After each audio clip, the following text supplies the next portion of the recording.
Assalamualaikum warahmatullahi wabarakatuh. Alhamdulillahirobbilalamin wassalatu wassalamu ala asyrofil anbiya'i wal mursalin sayyidina wa maulana Muhammadin wa ala alihi wasallam ajmain. Amma ba'du, yang saya hormati Umi Khairuddin Dawati selaku dosen pengampu mata kuliah pendidikan konseling KAI. Tidak lupa juga teman-temanku yang saya cintai serta saya banggakan. Pertama-tama, mari kita menjadikan puji syukur kepada Allah SWT atas keberkahan dan segala kita, sehingga di hari ini kita bisa melakukan presentasi ini pada acara rakyat.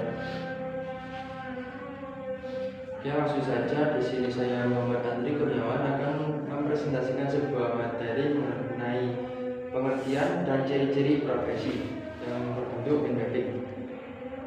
Oke, untuk pembahasan pertama mengenai pengertian profesi. Ada beberapa istilah mengenai profesi. Ada yang pertama ada profesi, yang kedua ada profesional, yang ketiga ada profesionalisme, yang keempat ada profesionalitas, dan yang terakhir ada profesionalisasi. Untuk yang profesi adalah suatu jabatan atau pekerjaan yang secara khusus menuntut keahlian dari para pelaksana atau petugasnya. Pekerjaan ini tidak dapat dilakukan oleh orang yang tidak dilatih dan tidak disiapkan secara khusus. Yang selanjutnya profesional. Pertama, mengacu pada orang yang menyandang suatu profesi, misalnya dia adalah seorang profesional.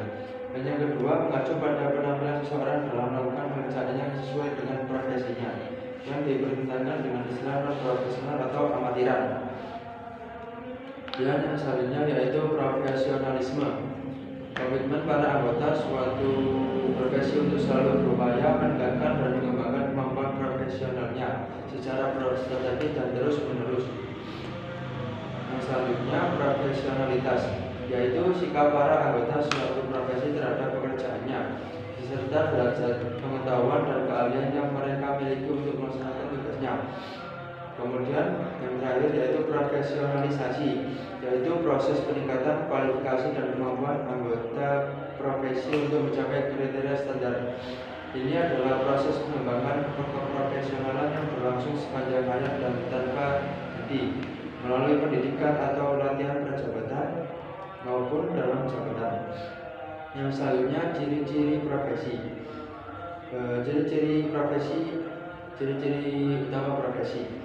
Yang pertama di sini ada fungsi sosial dan kebermaknaan. Maksudnya profesi merupakan jabatan atau pekerjaan yang memiliki fungsi dan kebermaknaan sosial yang penting dan sangat menentukan. Yang kedua, keahlian khusus. Maksudnya pelayanan diwujudkan melalui penampilan yang didasarkan atas teknik-teknik intelektual dan keterampilan tertentu yang penting. Yang selanjutnya pemecahan masalah ilmiah, yaitu pelayanan yang diberikan bersifat pemecahan masalah atau penanganan situasi, bukan sekedar tugas rutin, dan untuk pemecahan masalah menggunakan teori dan metode ilmiah. Kemudian basis ilmu yang jelas. Maksudnya anggota memiliki kerangka ilmu yang sama yang disusun secara jelas, sistematis, dan tidak hanya berdasarkan akal sehat. Kemudian pendidikan dan latihan terstruktur, yaitu penguasaan kerangka ilmu memerlukan pendidikan dan latihan formal dalam jangka waktu yang cukup lama. Yang selanjutnya kompetensi minimum dan sertifikasi. Anggota dituntut memiliki kompetensi minimum yang diverifikasi melalui prosedur seleksi, pendidikan atau latihan, serta memperoleh lisensi atau sertifikasi. Kemudian otonomi dan tanggung jawab. Maksudnya dalam penyelenggaraan pelayanan, anggota memiliki kebebasan dan tanggung jawab pribadi dalam memberikan pendapat, pertimbangan, dan membuat keputusan profesional. Yang kemudian orientasi pelayanan sosial. Maksudnya anggota profesi lebih mengutamakan pelayanan yang bersifat sosial daripada pelayanan yang berorientasi pada keuntungan ekonomi. Kemudian kode etik yang diterapkan, yaitu terdapat standar tingkah laku yang tersurat atau eksplisit melalui kode etik yang benar-benar diterapkan, di mana setiap pelanggaran kode etik akan dikenakan sanksi atau hukuman. Dan yang terakhir yaitu pengembangan diri berkelanjutan, yaitu anggota terus-menerus berupaya meningkatkan dan meningkatkan kompetensi melalui studi literatur, riset, dan peran aktif dalam pertemuan-pertemuan sesama anggota. Cukup sekian presentasi yang dapat saya sampaikan. Apabila ada kesalahan kata atau kata-kata yang kurang jelas, saya minta maaf sebesar-besarnya. Terima kasih. Wassalamualaikum warahmatullahi